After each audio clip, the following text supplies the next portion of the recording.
Assalamualaikum warahmatullahi wabarakatuh.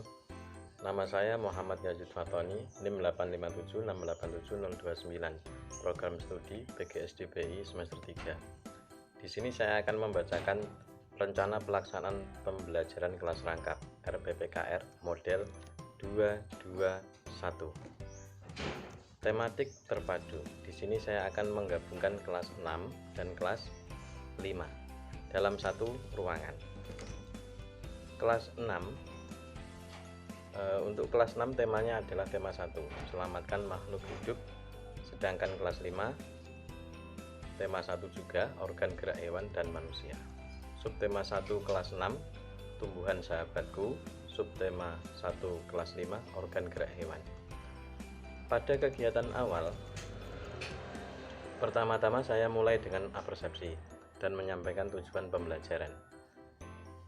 Kemudian di kegiatan inti, pertama-tama saya akan membagi kelompok dan membimbingnya. Lalu saya membawa salah satu jenis tumbuhan yang sering dimanfaatkan sebagai bahan makanan, misalnya singkong, ubi, dan padi. Selanjutnya, saya meminta siswa untuk mengamati gambar yang ada pada buku pelajaran, dan saya meminta pada siswa supaya mengenal tanaman tersebut dan mengetahui manfaatnya. Setelah itu, setiap siswa kemudian menulis pertanyaan dan mendiskusikan jawabannya. Sembari mereka melakukan tugasnya, saya akan memberi materi di kelas 5. Saya mengajarkan pada siswa untuk mengeksplorasi gambar secara cermat untuk menggali informasi. Lalu, saya meminta siswa untuk mengamati gambar dan percakapan tentang organ gerak hewan dan manusia. Kemudian, saya meminta siswa untuk membaca bacaan berjudul organ gerak manusia dan hewan. Nah, sembari mereka melakukan tugasnya, saya akan melanjutkan materi di kelas 6. Saya membimbing diskusi, berjalan berkeliling dari kelompok satu ke kelompok lain untuk memastikan bahwa setiap anggota berpartisipasi aktif. Lalu saya mengajak satu atau dua siswa untuk menyampaikan hasil diskusinya, dan saya memberi penguatan kepada seluruh siswa mengenai jawaban yang diharapkan.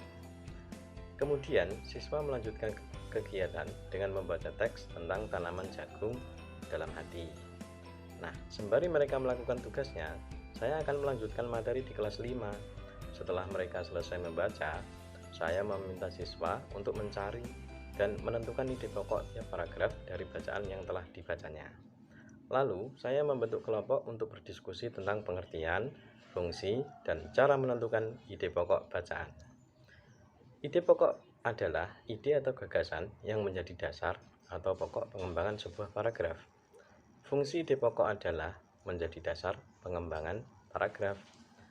Dan cara menentukan ide pokok adalah membaca kalimat dalam paragraf satu demi satu. Menentukan inti paragraf tersebut. Inti paragraf itulah yang disebut ide pokok atau pikiran utama.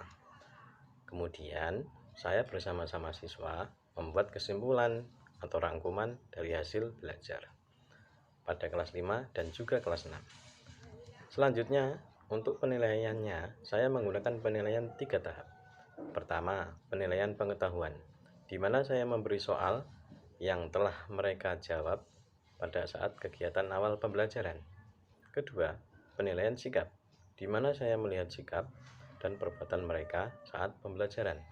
Dan ketiga, penilaian keterampilan, di mana saya memberi nilai pada saat kerja kelompok.